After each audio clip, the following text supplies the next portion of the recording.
Ghusl, taking a bath, something which we do every day. But if you think about it, it's a pretty important part of your religion. Because if you are not ritually pure, you cannot perform some important religious deeds. And how much time and effort you put into learning the correct manner of ghusl, and how consciously and how well you perform the ghusl, shows your concern for the way you stand before Allah. Because al-ghuslu amana bayna al-abdi wa bayna rabbihi. Ghusl is a trust between you and your Rabb.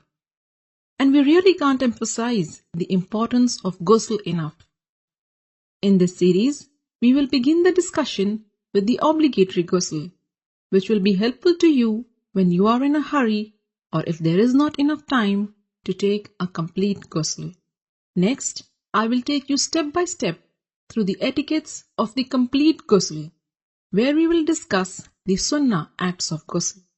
And finally, in the next video, we will answer some frequently asked questions about ghusl. Alhamdulillah, all the information and answers are taken from the writings and fatwa of the scholars. So let's begin. There are two kinds of ritual impurities, the minor impurity and the major impurity, which occurs as a result of janabah, haid or nifas. To achieve tahara from the minor impurity, you only need to renew your wudu, ablution, whereas in the case of major impurity, you need to take a ghusl. And ghusl can be taken in two ways. A complete ghusl with all the sunnahs of the Prophet, and a partial or a sufficient ghusl, which means only doing what is obligatory to free yourself from the ritual impurity. So what are these obligatory acts of ghusl? A beforehand niyyah, intention that you are taking this bath to purify yourself from the major ritual impurity. Rinsing your mouth and nose and letting water run over your entire body at least once. Make sure it reaches every part of it, even your scalp under the thick hair. If you manage to do this much, then you have purified yourself from the major ritual impurity. As for the complete ghusl, and this is the mustahab one, and it is how the Prophet ﷺ took a bath. And this is how you do it. Begin with an intention to purify yourself from the major impurity. Then say Bismillah. Wash your hands 3 times. Then with your left hand, wash your private parts and anywhere else that is contaminated with traces of impurity. Then make a complete wudu, just as you would for prayers. Then pour water over your head 3 times, rubbing and making sure that it thoroughly reaches your scalp. Some scholars said 3 times means once on the right, next on the left, and then in the center.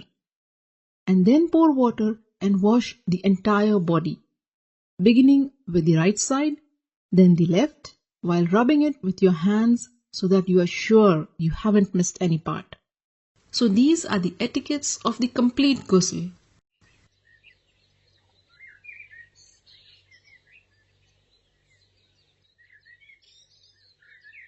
Ghusl essentially means letting water run over every part of your body.